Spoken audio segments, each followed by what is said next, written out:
हरे कृष्णा। देवी एवं सज्जनों, मैं गोपाल माधव दास अपने YouTube चैनल गोपाल माधव दास पर आपका हार्दिक स्वागत करता हूं। भगवान श्री कृष्ण से यह प्रार्थना करता हूं कि आपके जीवन में कभी कोई अमंगल न आए, आपके जीवन में सदा मंगल ही मंगल हो, सदा कल्याण ही कल्याण हो। इसी मंगल और पवित्र भावना के साथ अपनी बात आज का प्रारंभ करना चाहता हूं। लेकिन अपनी बात प्रारंभ करूं इसके पहले आपसे एक निवेदन भी करना चाहता हूं कि मैं अपने YouTube चैनल को आप लोगों के बीच इसलिए ले आया हूँ कि ताकि जो भी भगवान ने हमें बुद्धि, जो भी भगवान ने मुझे ज्ञान, जो भी भगवान ने मुझे प्रेरणा दी है, उसके द्वारा मैं आप लोगों की आध्यात्मिक क्षेत्र में कुछ सेवा कर सकूं। और उस सेवा के लिए आपसे मैं निवेदन करता हूं कि कृपया मेरा YouTube चैनल आप लोग अधिक से अधिक सब्सक्राइब करें और अधिक से अधिक लोगों को शेयर करें। हो सकता है भगवान के किसी वाणी से किसी का कल्याण हो जाए तो आप भी पुण्य के भागीदार बनेंगे। इसलिए मेरा अनुरोध है कि कृपया मेरे YouTube चैनल को आप लोग अधिक से अधिक सब्सक्राइब करें, बेल आइकन को दबा दें और लाइक भी करें। आइए अपनी बात प्रारंभ करते हैं। आज हम कहना क्या चाहते हैं आपसे। आज हम 7 ऋषियों के बारे में, जो हमारे प्राचीन सप्तऋषि हैं, जिनको हम सप्तर्षि कहते हैं, सौरमंडल में जिनका नाम सप्तर्षि के नाम से जो विख्यात हैं, इनका अपना एक अलग लोक भी है। इनके मानने वाले, इनके अनुयायी सब ऋषि लोक में जाते हैं। ऐसे सप्तर्षि जिनके बारे में शास्त्र में वर्णन है कि अगर हम नित्य प्रातःकाल इनके नाम का स्मरण करते हैं तो हमारे जीवन के सारे पाप नष्ट हो जाते हैं। दहतु पापम सर्वम, ऐसा शास्त्र में उल्लेख है। ये 7 ऋषि कौन है, आइए हम जानने का प्रयास करते हैं। तो पहले ऋषि कश्यप, ऋषि विश्वामित्र, ऋषि भरद्वाज और ऋषि गौतम, ऋषि जमदग्नि, ऋषि वशिष्ठ और ऋषि भरद्वाज। ये 7 ऋषि जिनका नित्य नाम लेने मात्र से, इतना ही नाम जितना मैंने अभी अब नाम लिया, अगर आप इनका नित्य नाम लेते हैं, इनको प्रणाम करते हैं तो दहतु सर्वम पापम, ऐसा शास्त्र में उल्लेख है। आइए हम एक श्लोक बोलते हैं। इस श्लोक को आप याद करने का प्रयास करिएगा। इस श्लोक के माध्यम से 7 ऋषि आपको याद रहेंगे और आपको एक बार इस श्लोक का पाठ कर लेते हैं और इन ऋषियों का ध्यान कर लेते हैं तो आपके जीवन के सारे पाप नष्ट हो जाते हैं। ऐसा मैं नहीं बोल रहा, ऐसा शास्त्र का वचन है और शास्त्र का वचन कभी झूठा नहीं होता, शास्त्र का वचन कभी खाली नहीं जाता।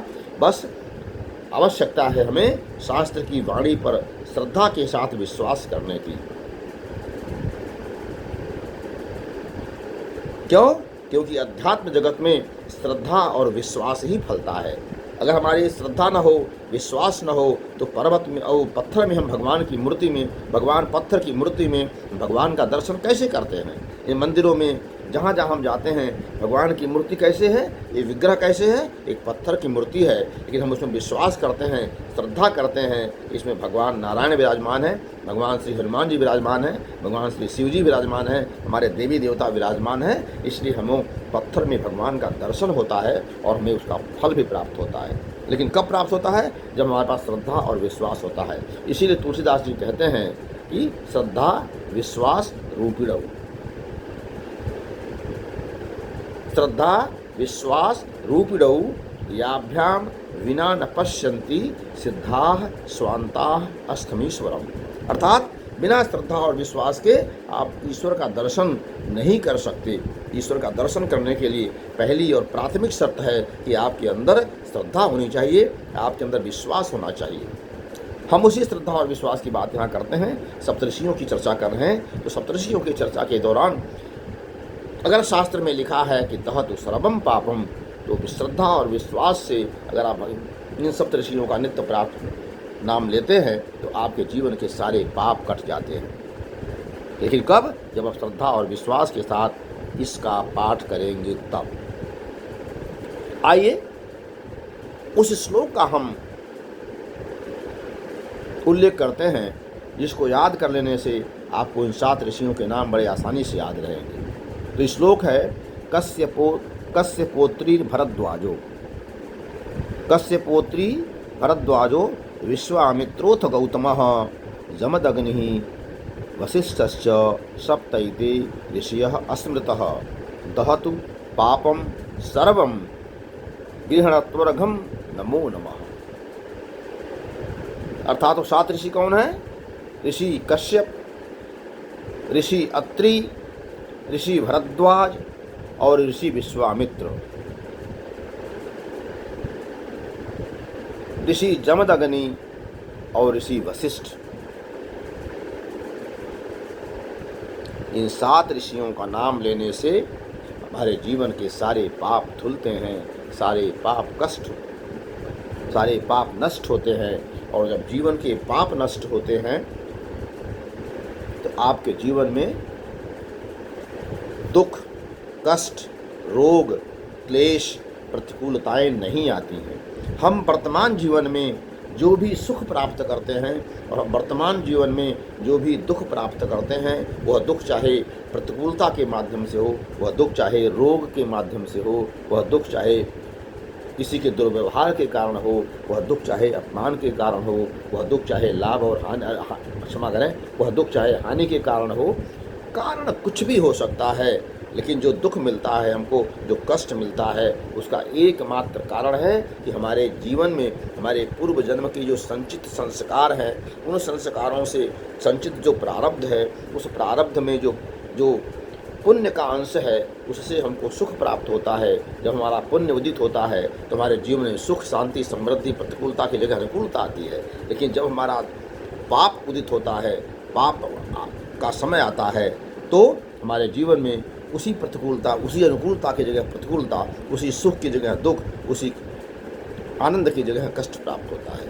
यानी पाप जब आएगा तो उसको भोगने के लिए आपको कष्ट मिलेगा। कष्ट के माध्यम से ही आपको यह अनुभूति होती है कि हमारे पाप उदित हो गए हैं, हमारे पूर्व जन्म के संचित कुछ संस्कार उदित हो गए हैं और जिनकी वजह से हमारे जीवन में कष्ट है, प्रतिकूलता है। और जब आपके जीवन में अनुकूलता आ जाए, जब सब कुछ बहुत अच्छा चल रहा है, तो आपको मान लेना चाहिए कि आपका समय अच्छा चल रहा है, क्योंकि आपका पुण्योदित हो गया है। तो पुण्योदित में आपका समय अच्छा होता है, पापोदित में आपका समय खराब होता है। यही आपके पाप और पुण्य की समझने का एक सबसे अच्छा माध्यम भी है। तो पाप और पुण्य हमारे जो पूर्व जन्म के हैं, इस जीवन में हम ढो रहे हैं, इस जीवन में भोग रहे हैं। लेकिन इस जीवन में हम ऐसा कोई पाप न करें, इस जीवन में हम ऐसा कोई गलत काम न करें जिससे हमारे पाप बने, या बने भी तो कम से कम बने, ऐसा हम प्रयास करें। तो उसी प्रयास में एक प्रयास यह भी है कि हम सप्तऋषियों का, जिनका नाम मैंने भी लिया, नित्य ध्यान करते हैं प्रातःकाल, तो हमारे जीवन के सारे पाप कष्ट हैं। कितना सरल है, कितना आसान है जीवन को सुखमय बनाने का, कितना आसान है जीवन को अनुकूल बनाने का, कितना आसान है पाप को समाप्त करने का और पुण्य को संचित करने का। दहतु सर्वम पापम। कौन? इस 7 ऋषियों के नाम का नित्य उच्चारण, नित्य ध्यान।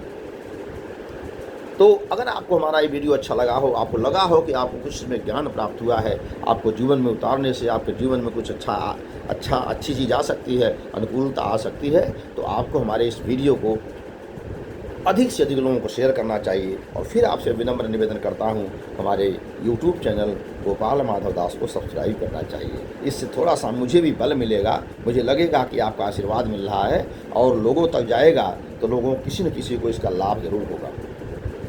आज की बात में बस इतनी ही। हरे कृष्णा हरे कृष्णा हरे कृष्णा।